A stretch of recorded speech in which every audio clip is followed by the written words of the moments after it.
오늘 이 새벽에 하나님께서 저희에게 주신 말씀은 누가복음 1장 39절부터 56절까지의 말씀입니다.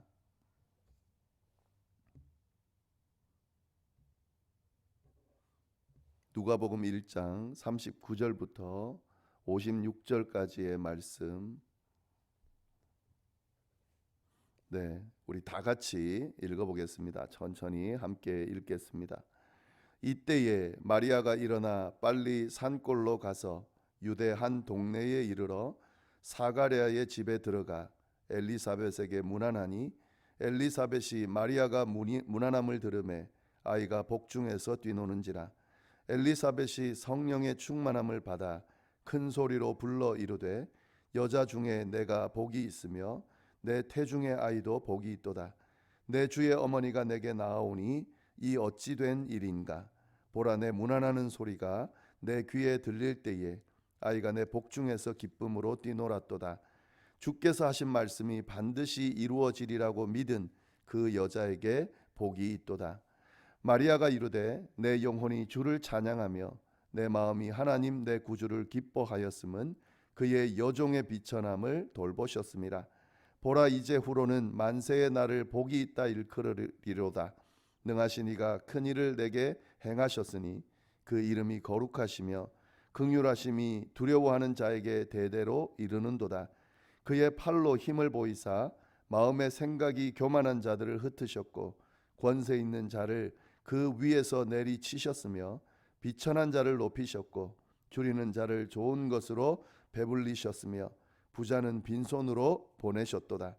그 종 이스라엘을 도우사 긍휼히 여기시고 기억하시되 우리 조상에게 말씀하신 것과 같이 아브라함과 그 자손에게 영원히 하시리로다 하니라. 마리아가 석 달쯤 함께 있다가 집으로 돌아가니라. 아멘. 네, 오늘 저희가 방금 읽은 본문에는 마리아의 찬양이 기록되어 있습니다. 예수님의 어머니 마리아가 찬양을 한 내용이 이 본문에 기록되어 있습니다. 그 내용을 오늘 함께 살펴보도록 하겠습니다. 이 처녀의 몸으로 아이를 가지게 된 마리아는 하나님께 찬양을 드리는데 어떤 찬양을 드리고 있을까요? 사실 처녀의 몸으로 아이를 가졌다고 하는 것은 찬양 드리기 힘든 상황을 의미합니다. 지금 평범하지 않은 상황이죠. 그런 평범하지 않은 상황에서 어떤 찬양을 드리고 있을까? 사실은 그래서 더 많은 관심이 가게 됩니다.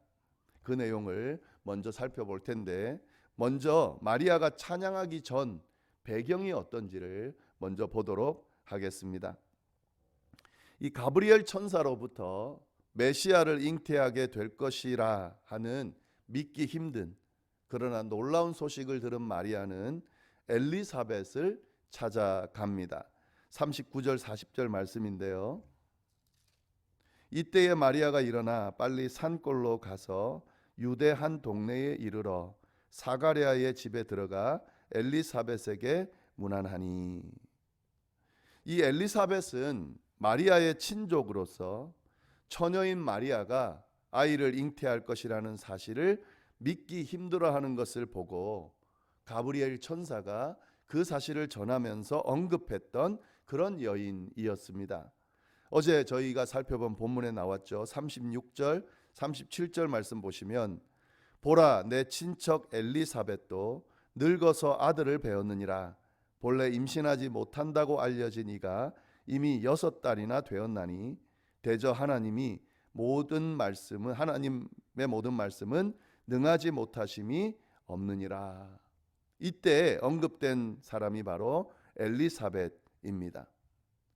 더 이상 늙어서 아이를 낳을 수 없는 엘리사벳이 임신을 하게 된 것처럼 처녀가 아이를 잉태하는 것이 가능하다는 사실을 가브리엘은 마리아에게 알려주면서 너에게 이런 일이 일어날 것이다 라고 이야기를 했습니다.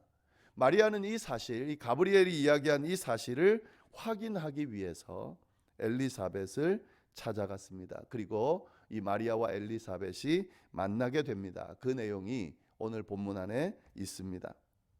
마리아를 본 엘리사벳의 반응이 어땠는가? 그것도 좀 보면 좋겠는데요. 41절 말씀입니다. 엘리사벳이 마리아가 문안함을 들음에 아이가 복중에서 뛰노는지라 엘리사벳이 성령의 충만함을 받아. 마리아의 인사를 받았던 엘리사벳, 특히 엘리사벳의 뱃속에 있던 아이가 반응했습니다. 여기서 뛰놀았다라고 하는 것은 아주 반갑게 맞았다 하는 그런 의미가 되겠죠. 그리고 그 아이뿐만 아니라 엘리사벳도 성령으로 충만해졌다고 기록하고 있습니다. 이 둘은 따로 분리해서 볼 것이 아니라 하나로 연결돼서 봐야 됩니다. 다시 말해서 마리아를 만난 엘리사벳은 성령으로 충만해졌고 그 충만함이 뱃속의 아이까지도 반응하게 만들었다 하는 사실이죠. 이것이 마리아를 본 엘리사벳의 반응입니다. 그렇게 성령에 충만해진 엘리사벳은 마리아를 향해서 축복의 말을 쏟아 놓습니다. 42절 말씀입니다. 큰 소리로 불러 이르되 여자 중에 내가 복이 있으며 내 태중의 아이도 복이 있도다. 마리아를 본 엘리사벳이 성령 충만해져서 이렇게 축복의 말을 쏟아놓고 있다 하는 거죠. 당신은 여인들 중에 복을 받았습니다. 그리고 당신뿐만 아니라 당신의 뱃속에 있는 아기도 복을 받았습니다. 엘리사벳은 성령 충만해진 모습으로 마리아에게 지금 무슨 일이 일어나고 있는지를 알게 됐습니다. 마리아가 잉태한 그 아이가 복을 받은 아이라는 사실을 알게 된 거죠. 그리고 그 아이를 뵌 마리아도 복을 받았다는 사실을 알아챈 거죠. 그래서 그렇게 축복하고 있는 겁니다. 이런 반응은 엘리사벳뿐만 아니라 엘리사벳의 뱃속에 있는 아이도 알고 반응하고 있는 거죠. 다 아시는 것처럼 엘리사벳의 뱃속에 있는 아이는 누굽니까? 세례 요한이죠.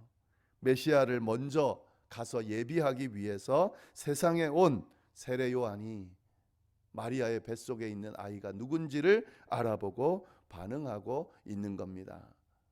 이 마리아와 엘리사벳의 만남, 그리고 엘리사벳의 축복, 이 내용들을 좀 잘 보시면 좋겠습니다. 이 만남 속에 예수 그리스도의 특별한 탄생의 모습이 담겨져 있기 때문에 그렇습니다. 43절부터 45절까지도 계속 그 이야기를 하는 거죠. 내 주의 어머니가 내게 나오니 이 어찌된 일인가. 보라, 내 문안하는 소리가 내 귀에 들릴 때에 아이가 내 복중에서 기쁨으로 뛰놀았도다. 주께서 하신 말씀이 반드시 이루어지리라고 믿은 그 여자에게 복이 있도다. 이렇게 엘리사벳의 축복하는 것을 마리아가 듣게 됩니다. 아이를 가질 수 없는 늙은 여인 엘리사벳, 자기의 친족 엘리사벳이 아이를 가졌다는 것을 마리아는 눈으로 직접 목격하게 된 거죠. 그리고 그로부터 심지어 축복의 말을 듣게 됩니다. 그리고 난 뒤에 마리아가 찬양을 하는 거죠. 마리아의 찬양은 이렇게 불려지게 됐다 하는 거죠. 이 마리아의 찬양이 어떤 배경에서 고백되어졌는지 좀 잘 보시면 좋겠습니다. 자, 그러면 마리아의 찬양은 어떤 내용을 담고 있는가? 우리가 주목해야 봐야 될 부분은 마리아의 찬양 속에 담겨 있는 하나님의 모습이 어떠한가, 이것을 좀 중심으로 볼 수 있어야 합니다. 마리아는 지금 일어나는 사건 때문에 하나님을 찬양했는데 사실은 그 사건 속에서 다가오시는 하나님으로 인해서 찬양을 하게 된 겁니다. 마리아의 찬양 속에 담겨 있는 그 하나님이 찬양의 이유가 됐다 하는 거죠. 그리고 이 하나님은 동일하게 우리에게도 다가오시는 분이십니다. 그래서 우리도 찬양할 수 있게 되는 거죠. 하나님이 우리와 함께 하시고 또 이러한 마리아에게 함께 하셨던 그 모습으로 우리에게 다가오시기 때문에 우리도 마리아처럼 사실 찬양할 수 있게 되는 거죠. 그 사실을 염두에 두면서 마리아의 찬양, 특별히 그 찬양 속에 담겨 있는 하나님의 모습이 어떠한지 좀 보도록 하겠습니다.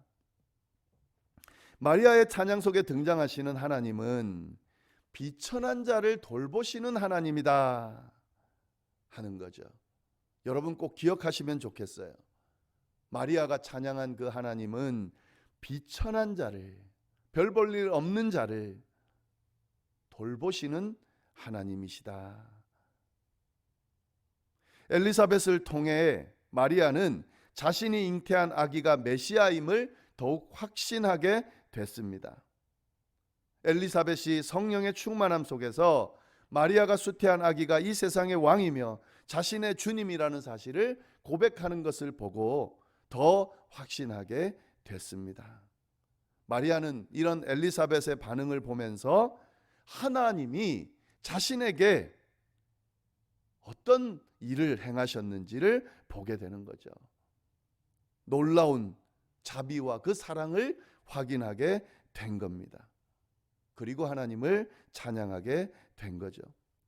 사실 마리아는 자신을 잘 알고 있습니다. 자신은 정말 별 볼 일 없는 여인에 지나지 않습니다. 이 당시는 여인이 거의 사람 취급을 못 받을 때였잖아요. 그런 한 별 볼 일 없는 변방에 시골에 사는 한 여인인 자신에게 하나님 앞에 아무런 인정받을 만한 대단한 권세나 능력도 없는 그저 평범한 자인 자기에게 인류를 구원할 메시아를 잉태하게 만들어줬다 하는 사실을 깨닫게 되면서 하나님 앞에 이 찬양을 드리고 있는 거죠. 마리아의 형편, 상황, 인간적인 조건을 전혀 고려하지 않으시고 자신을 선택하시고 자신에게 이 놀라운 은혜와 복을 내려주신 그 하나님을 향해서 마리아는 찬양하고 있는 거죠. 여러분, 이 마리아의 찬양을 통해서 하나님이 어떤 분이신지를 우리는 깨닫게 됩니다. 하나님은 낮고 비천한 자를 무시하시고 멸시하시는 하나님이 아니십니다. 부한 자, 권력 있는 자에 따라 사람을 차별하는 그런 분이 아니십니다. 인종에 따라, 가지고 있는 재물에 따라, 능력에 따라 차별하는 분이 아니시다 하는 거죠. 이 세상은 반대잖아요. 이 세상은 구분하잖아요. 차별하잖아요. 부한 자, 가난한 자, 권력 있는 자, 약한 자 차별하잖아요. 인종에 따라서 차별하잖아요. 그런데 하나님은 그런 분이 아니라는 거죠. 하나님은 그의 상황이 어떠하냐에 따라 차별하면서 대하시는 분이 아니라 한 명 한 명 사랑하시고 심지어 낮고 비천한 자도 사랑하시고 선택하시고 은혜를 베푸시고 복을 베푸시고 능력을 베푸시고 높여주신다 하는 사실을 우리가 마리아의 찬양을 통해서 발견할 수 있습니다. 새해를 시작하는 이 시점에 우리의 모습과 상황을 좀 돌아보면 별 볼 일 없어 보일 수도 있습니다. 내가 뭘 할 수 있을까? 내가 이 세상에 별로 그렇게 가치 없어 보이는, 별 볼 일 없어 보이는, 평범해 보이는 그런 존재로 느껴질 수 있습니다. 하나님이 나를 통해 어떤 일을 행하실까? 어떤 일을 행하실 수나 있을까? 이런 생각이 들 수 있습니다. 그런데 여러분, 하나님은 그 상황 따라, 그 형편 따라, 그 모습 따라 당신의 일을 행하시거나 행하지 않거나 결정하지 않으세요. 하나님은 별 볼 일 없어 보이는 우리의 모습을 선택하시고 우리를 통해 일하시기를 원하십니다. 우리 개인의 삶도 가정도 바르게 세우고 하나님의 뜻에 합당하게 사람들에게 칭송받는 멋지고 가치 있는 그런 삶을 살아가기를 원하시고 그렇게 이끌어 주신다 하는 거죠. 교회를 위해, 하나님의 나라를 위해, 이 사회를 위해 우리를 가치 있게 쓰기를 원하십니다. 그 사실을 믿고 바라보시고 그 일을 행하실 수 있기를 바랍니다. 열방교회도 마찬가지죠. 저희 교회 그렇게 큰 교회도 아니고 능력 있는 교회도 아닙니다. 지금 모습은 그렇게 뭔가 할 수 있어 보이는 그런 교회가 아닙니다. 그런데 그렇지 않죠? 우리를 붙드시고 우리를 통해 일하기를 원하시는 하나님이 계시다고 하는 것. 큰 교회는 아니지만 그래도 우리를 하나님이 선택하셔서 우리를 통해 열방교회를 위해서, 열방교회를 통해서 하시고자 하는 일들이 있다는 사실을 우리가 봐야 됩니다.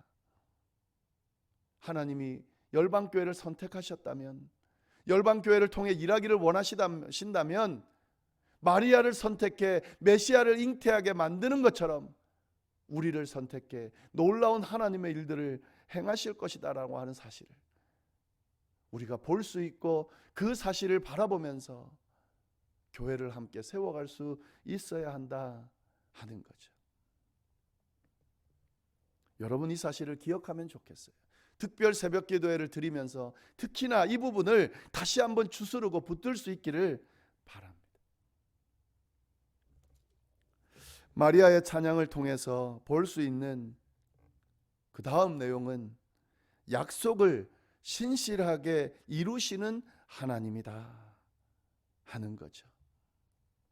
마리아의 고백을 통해서 보면은요, 하나님이 이스라엘 조상들에게 메시아에 대한 약속을 해 주셨고 그 약속을 마리아를 통해 이루셨다는 고백을 하고 있습니다. 조상들에게 약속하신 그 약속을 자신을 통해 이루셨다 하는 거죠. 여러분, 이것이 참 중요해요. 마리아 당시의 상황이 어떤 상황입니까? 로마의 압제 속에 있던 상황이에요. 희망이 없는 상황입니다.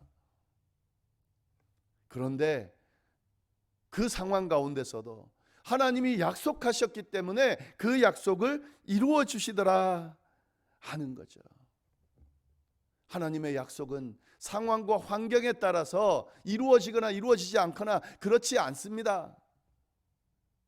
이루어지기 쉽지 않은 상황이어도 하나님이 약속하신 거라면 이루어 주십니다. 이루어집니다. 여러분, 이것을 좀 잘 알아야 돼요. 하나님께서 우리에게 약속해 주신 내용들이 성경에 가득 차 있습니다. 하나님의 백성들을 지키시고 돌보시고 인도하시고 이끄실 거다, 구원하실 거다, 그래서 바로 세우실 거다 약속해 주셨어요. 예수 그리스도를 통해 구원하시고 죽음을 이기고 다시 살게 하시고 영원한 나라로 인도하시고 영원토록 하나님과 더불어 살게 하실 거다 약속해 주셨습니다. 우리에게 주어진 삶을 비록 힘들고 어렵지만 잘 이겨낼 수 있도록 인도하실 거다 약속해 주셨습니다. 여러분, 그렇게 약속해 주셨다면 반드시 이루어 주실 겁니다. 그런 하나님이에요. 우리 주변에 일어나는 일들을 보면 하나님이어도 이 상황에서는 역사하지 못할 거다, 이런 상황에 처할 때가 많이 있죠. 지금 미국 같은 경우 제가 뉴스를 보니까 코로나 확진자가 하루에 100만 명이다, 말도 안 되는 숫자가 지금 일어나고 있습니다. 근데 꼭 이 코로나 때문만이 아니라 이 세계를 보세요. 얼마나 어려운지. 전쟁이 일어나기 직전이고 여러 가지 일들로 인하여 뭐가 진리인지 모르는 그런 힘들고 어려운 상황들이 계속되고 있습니다. 경제도 어려워지고 우리 개인의 삶도 보세요. 힘들고 어려운 일들이 계속해서 일어나고 있습니다. 이런 상황 가운데 하나님이 이런 상황 가운데서 하나님이어도 역사하지 못할 거야, 이렇게 혹 생각하기 쉬운 그런 상황에 처해 있습니다. 그런데 여러분, 그건 우리 느낌이죠. 하나님은 그런 상황 가운데서도 당신이 약속하신 것들 당신이 계획하신 것들을 이루시는 분이십니다. 우리가 이걸 믿고 있는 거고, 이걸 지금 따르고 있는 거고, 이걸 붙들고 있는 거예요. 약속을 신실하게 이루어 주신 그 하나님, 마리아를 통해서 이 고백을 하게 하신 그 하나님께서 오늘도 신실하게 우리를 돌보시고 당신이 약속하신 그 내용들을 이루어 가고 계시다는 사실을 우리가 확실히 믿고 있다면 올 한 해 어떤 일이 일어나도, 어떤 상황에 처한다 할지라도 괜찮습니다. 걱정할 것 없습니다. 하나님의 약속은 이루어질 것이기 때문에 그렇습니다.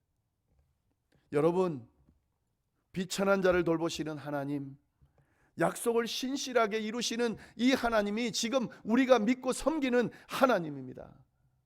이 하나님을 새해도 여전히 바라보시고 붙들면서 우리 앞에 펼쳐지는 여러 가지 삶의 문제들을 이겨내시고 삶을 능력 성실하게 승리하며 살아내시고, 그래서 멋지게 새해를 만들어가는 우리 모두가 될 수 있기를 간절히 바랍니다.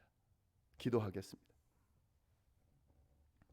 하나님 아버지, 귀한 말씀으로 하루를, 또 한 해를, 또 남은 인생을 살아갈 수 있게 해주셔서 감사합니다. 마리아를 통해 고백되어진, 찬양되어진 비천한 자를 돌보시는 하나님, 약속을 신실하게 이루시는 하나님, 그 하나님이 저희 하나님임을 믿습니다. 우리도 마리아처럼 이 하나님을 경험하면서 찬양하면서 그렇게 살아갈 수 있도록 주여 역사하여 주옵소서. 함께하여 주시기를 간절히 바라고 살아계신 예수님의 이름으로 기도드립니다. 아멘.